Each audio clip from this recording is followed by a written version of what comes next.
Que al contemplar tu imagen juré amarte siempre con todo el corazón, y vivo prisionero desde aquel instante que tu preciosa boca aprisionó a mi amor, que son tus ojos negros, dos faros matutinos que alumbra mi camino y también hace saber luceros mañaneros con rayos diamantinos que alumbra sus fulgores a un bello amanecer.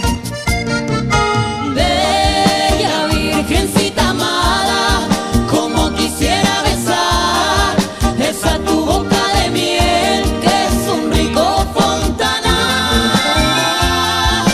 y ese tu negro lunar que tienes en la mejilla, que es una maravilla, me embeleza al contemplar.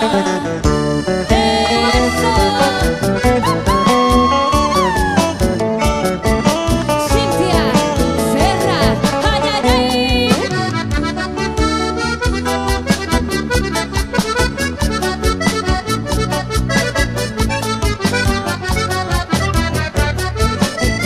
Senda hisa